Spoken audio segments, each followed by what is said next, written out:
My dad and his wife would lock us out of the house for hours.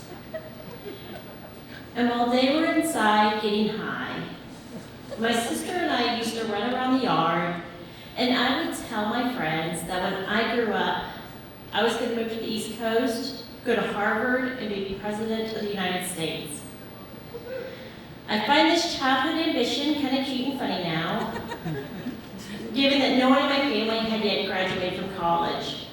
And the most I knew of politics at the time was David Duke, being from Louisiana and all.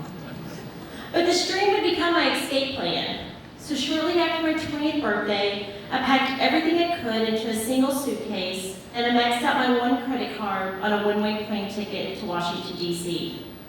In my mind, I had this all figured out.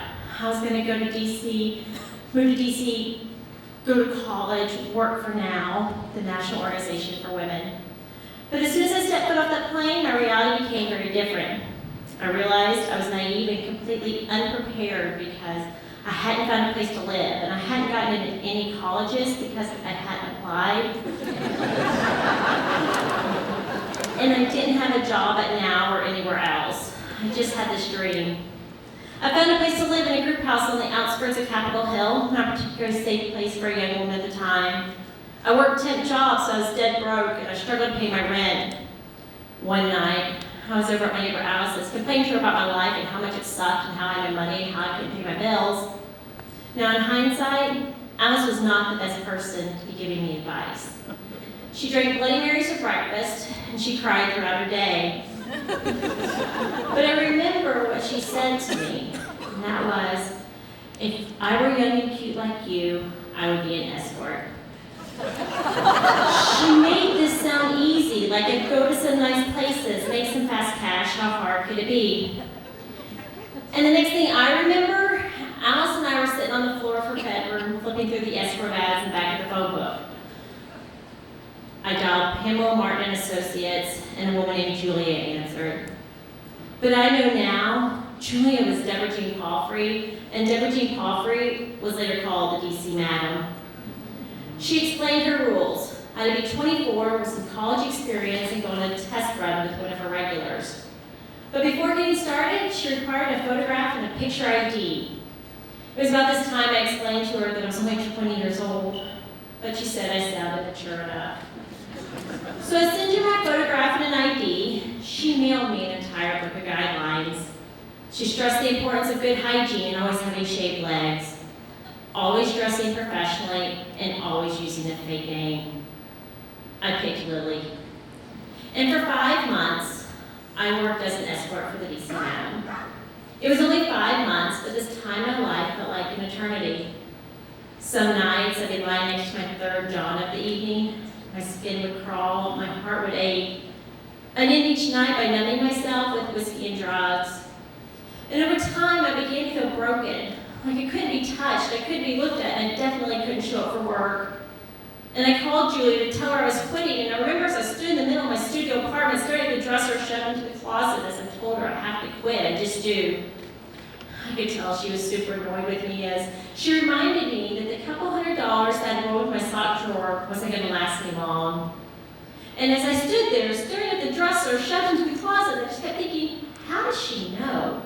Because of course she was right. I quit working for Julia, but I kept drinking. Then one night, after a lot of vodka, whiskey, and pills, I landed in DC General Hospital for 7 days with an IV in my arm. After this, I realized if I didn't change my life, I was going to be dead by the time I was 22. And I attended my first 12-step recovery meeting. These meetings weren't easy for me, and I remember I'd go in my pajamas, but I'd keep going. I got my first sober job as a checker at Safeway. And slowly, over time, with the help of a lot of people who were once in my position, I managed to graduate college and get to serve in AmeriCorps. But I don't want to suggest that for even a moment that this was a clean upward trajectory. Because one time, my bills were piling up and money was tight. I called the DC Madam to set another appointment. But I decided in the end I didn't have the option to go backward. I needed to continue moving forward. In early 2008, a year after I'm done with college and I'm finished serving in AmeriCorps, A friend of mine recommended me to a chief of staff on Capitol Hill by the name of David. David was looking to hire someone in the office of Senate Majority Leader Harry Reid's office to answer phones. I remember sitting in Senator Reid's office in my black suit and pearls, desperately trying not to fidget. I knew landing this role would literally be a dream come true. A few minutes later, I'm sitting across from David. He's doing a normal interview, and I guess I did a good job because in the end, he offered me the position, staff assistant.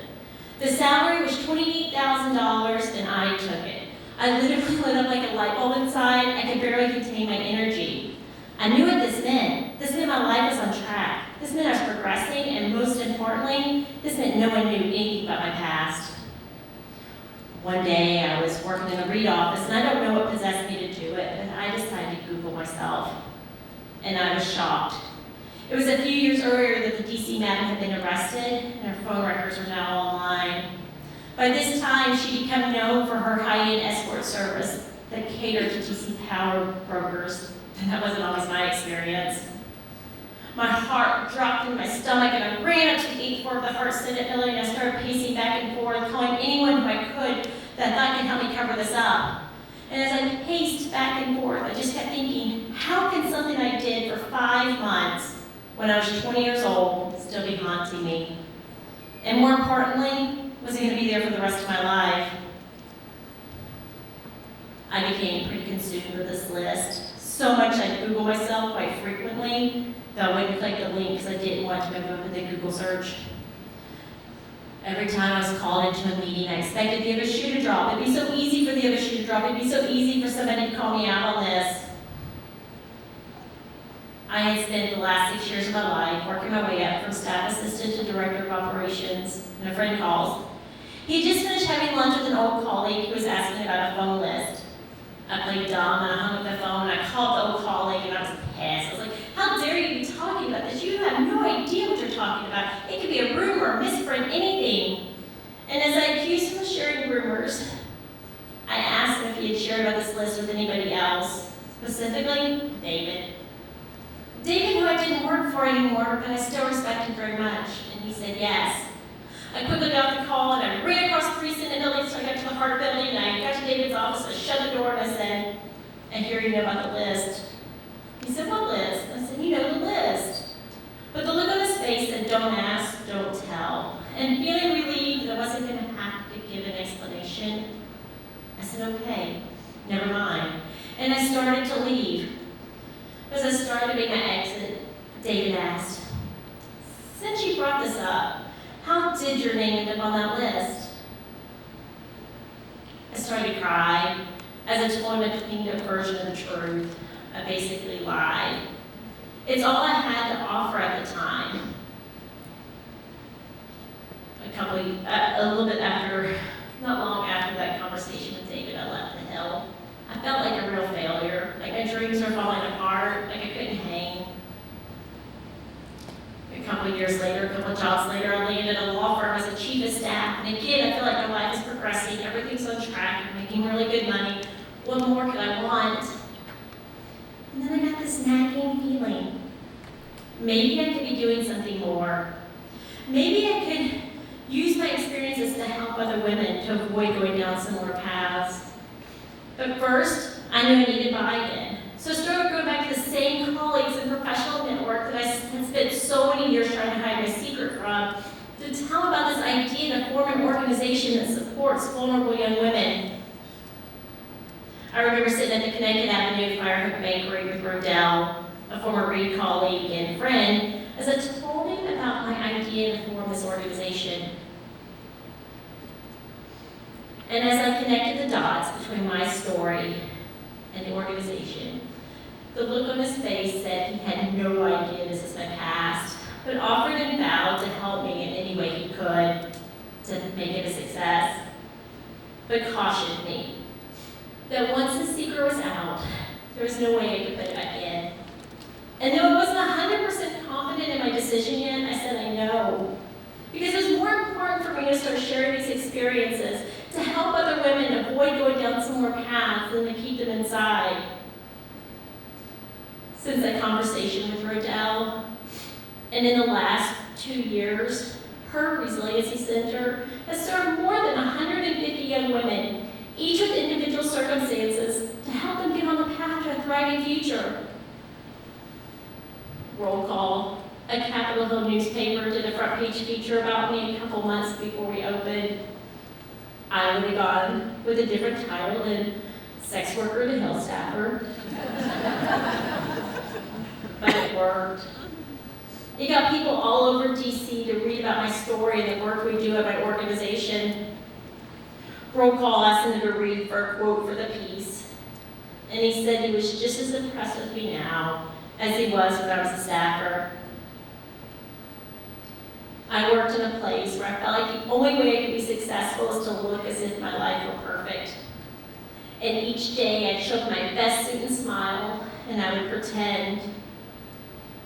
I know now I spent way too much time running from my past, hoping that no one would find the truth and use it against me.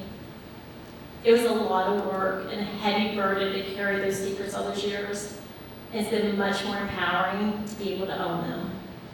Thank you.